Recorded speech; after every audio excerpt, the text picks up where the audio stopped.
She waited into the mist of night, when darkness couldn't bear the sight of the light. When he never came, she broke to tears, and then the broken gears. Soon she'd wait upon a raft, eyes wide open with a broken neck.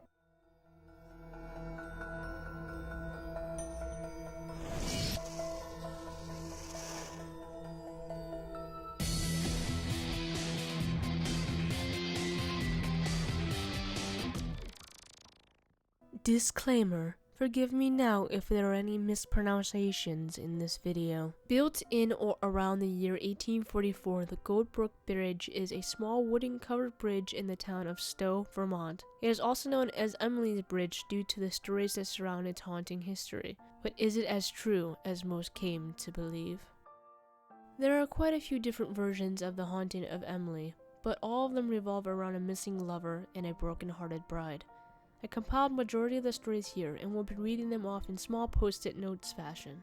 Number 1. She was going to elope to a handsome lover who her parents or his parents, depending on the story, didn't approve of. They planned to meet on the bridge to run away together, but after waiting all night, he never showed. There are a couple reasons why people assume he didn't arrive. One was that her mother hired someone to beat him unconscious, and the second was that his own parents kept him from showing. Either way, she ended up hanging herself from the rafters. In some stories, after finding out she had killed herself, he hung himself as well. Number 2. She met a man who stole her heart, and soon after they planned to marry. On the fateful day, she went to the church in her beautiful red wedding dress and waited for her beloved, but he never showed.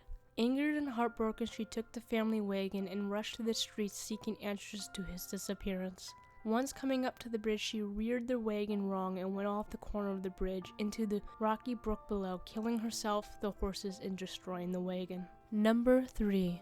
Emily was pregnant by her boyfriend, who after hearing he must marry her, he hung himself from the bridge. After giving birth to twins, Emily went to the bridge and hung herself. Number 4. On her way to her wedding, she was run down by a runaway team of horses and was thrown under the bridge where she died. Is there evidence of a girl named Emily existing?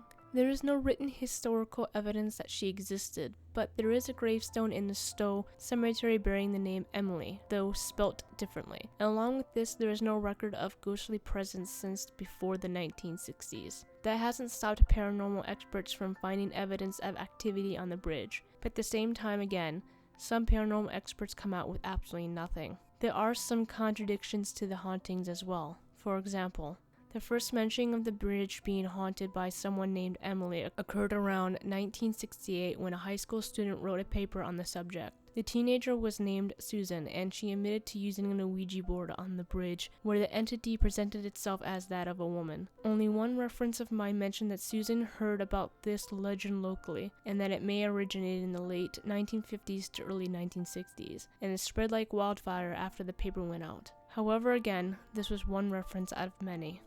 A couple of references mentioned a woman admitting to making the story up to keep her children from crossing or playing around the bridge where the water could become dangerous and the rocks slippery. Her name was Nancy Steed, and it was in the 1970s. Apparently due to the paper spreading the word about the haunting, witchcraft, and parties would also occur at the bridge. This may be true, but what about the paranormal activity that has been reported at the bridge since the 1960s? The tales could have also been spread due to another bridge nearby that burned down in the 1940s, some claiming it was the bridge that Emily died at. But again, there is no historical evidence of Emily killing herself at either bridge. Experiences vary, as I had mentioned. Some people experience activity on the bridge and others don't experience anything at all. But when people do experience activity, it usually occurs at night from 12 a.m. to 3:30 a.m., around the time the legends claim Emily committed suicide. When it does occur, much can happen. People reported scratch marks appearing on their cars that are parked on the bridge. Strange noises are heard such as footsteps, ropes tightening, a girl screaming for help, car handles jiggling as if someone trying to get in, the sound of scraping on the top of cars,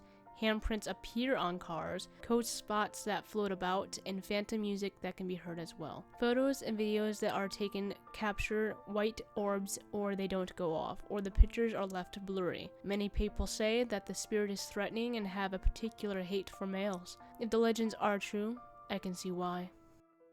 I don't entirely believe the legends of Emily. What I do believe has to do with the possibility of the Ouija board though. If this Susan was telling the truth and did use an Ouija board on the bridge, that can open a gateway for spirits and demons to come through. After closing the gate, if the spirit or demon is strong enough, it could hold on to this world and linger as a haunting or a deadly force. If there's activity on the bridge and it's not simply hysteria, then that is what I believe the spirit is, a ghost or demon that got through because of a teenager's curiosity.